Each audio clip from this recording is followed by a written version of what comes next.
प्रयागराज महाकुंभ में साधु बनकर घुसे बच्चा चोर, फिर जो हुआ सुनकर आपके होश उड़ जाएंगे। महाकुंभ में पिछले कुछ दिनों से बच्चों के गायब होने की घटनाएं हो रही थी।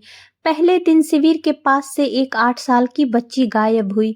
अगले दिन 10 साल का एक लड़का लापता हो गया। धीरे धीरे यह सिलसिला बढ़ने लगा। यह खबर पुलिस तक भी पहुंची, लेकिन महाकुंभ जैसे विशाल आयोजन में इतने लोगों के बीच सुराग मिलना मुश्किल था। भारत के प्रयागराज में आयोजित महाकुंभ पूरे श्रद्धा और भक्ति के साथ चल रहा था।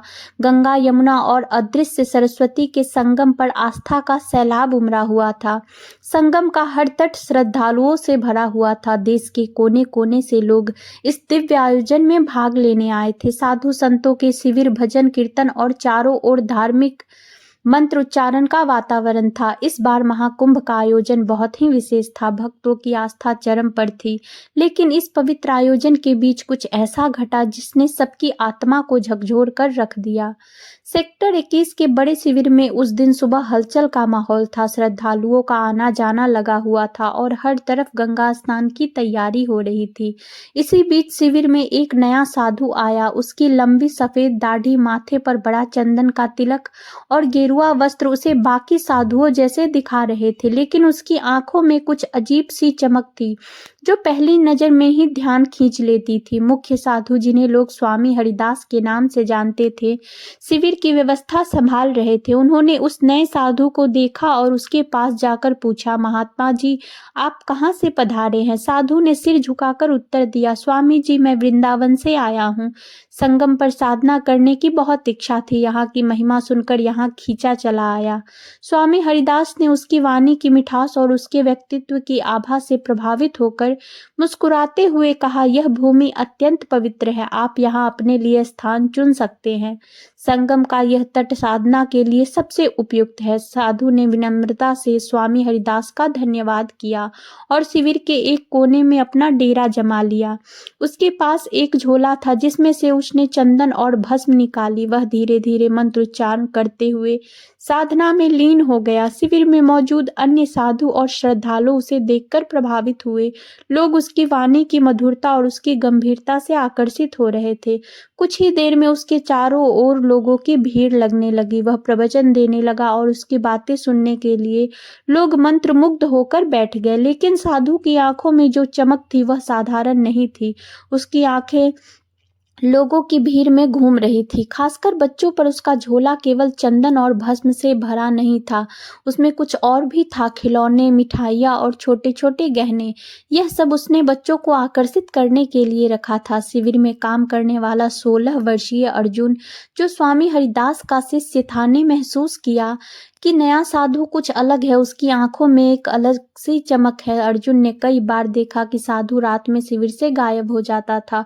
वह जानना चाहता था कि साधु कहाँ जाता है। उसकी जिज्ञासा दिन ब दिन बढ़ती जा रही थी। महाकुंभ में पिछले कुछ दिनों से बच्चों के गायब होने की घटनाएं होने लगी। पहले दिन एक 8 साल की बच्ची गायब हुई, उसके बाद 10 साल का एक लड़का। धीरे धीरे यह घटनाएं बढ़ने लगीं, लेकिन अर्जुन को इस घटनाओं में कुछ अजीब लग रहा था।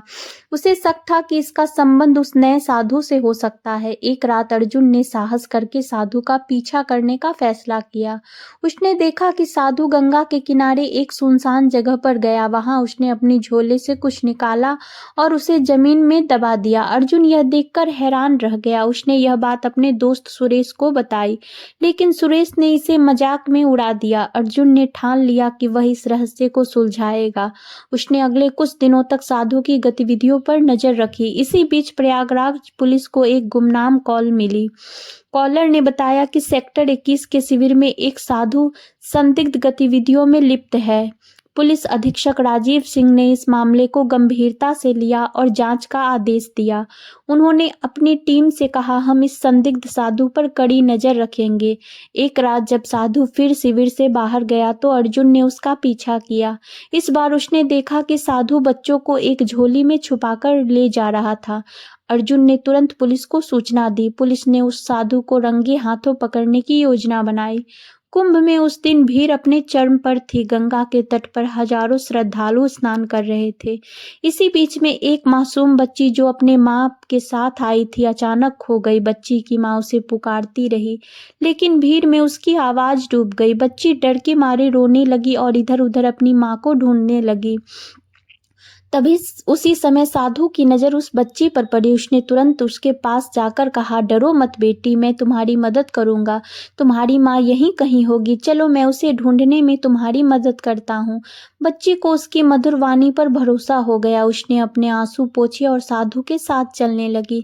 साधु ने उसे मिठाई दी और प्यार से कहा, तुम्हारी माँ गंगा के उस पार हो सकती है, चलो हम नाव में बैठकर उसे ढूंढते हैं।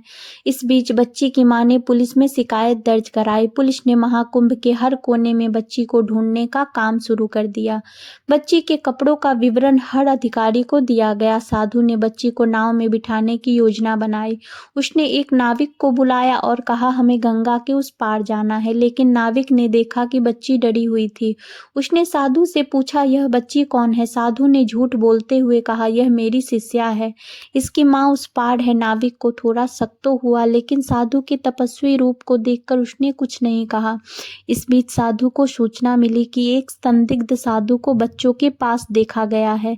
उन्होंने तुरंत गंगा के किनारे गश्त बढ़ा दी। जैसे ही नाव गंगा के बीच पहुंची, बच्ची ने घबराकर साधु से कहा, मुझे मेरी माँ के पास ले चलो। लेकिन साधु ने उसकी बातों को अनसुना कर दिया। बच्ची ने चुपचाप गंगा की ओर देखा और अपनी माँ का नाम पुकारा। यह सुनकर नाविक का शक और गहरा हो गया। किनारे से पुलिस ने साधु को पहचान लिया। उन्होंने नाविक को रुकने का इशारा किया। साधु ने पुलिस को देखते ही घबराहट में बच्ची को पकड़ लिया और नाविक से कहा, नाव तेजी से चलाओ। लेकिन नाविक ने नाव रोक दी। पुलिस ने तुरंत नाव पर चढ़कर साधुओं को गिरफ्तार कर लिया। पुलिस ने साधु के झोले की तलाशी ली, जिसमें नकली पहचान पत्र, रस्सी और बच्चों को लुभाने वाले खिलौने मिले। पूछताछ में पता चला कि साधु असल में एक पेशेवर अपराधी था। उसका असली नाम मोहन था और वह बच्चों को किडनैप कर तस्करों को बेचने का काम करता था। मोहन ने पुलिस को गिरोह के ठिकानों का खुलासा किया। पुलिस ने छापा मारा और वहां से कई बच्चों को बचाया। गिरोह के सरगना को भी गिरफ्तार कर लिया गया। बच्ची को सुरक्षित उसकी माँ के पास पहुंचाया गया। उसकी माँ ने गंगा तट पर खड़े होकर भगवान का धन्यवाद किया। यह घटना महाकुंभ में एक बड़ी सीख बन गई। आस्था के साथ सतर्कता भी जरूरी है। इस घटना के बाद महाकुंभ में सुरक्षा व्यवस्था को और मजबूत कर दिया गया। अर्जुन और स्वामी हरिदास को उनकी सतर्कता और साहस के लिए सम्मानित किया गया। यह घटना महाकुंभ में आए लोगों के लिए एक बड़ा सबक बनी। इसने सिखाया कि आस्था के साथ सतर्कता भी जरूरी है। अगर आपको यह वीडियो, ये कहानी पसंद आई हो तो वीडियो को लाइक और शेयर करें। साथ ही हमारे चैनल को सब्सक्राइब करना बिल्कुल ना भूलें। जय श्री कृष्ण। राधे राधे दोस्तों।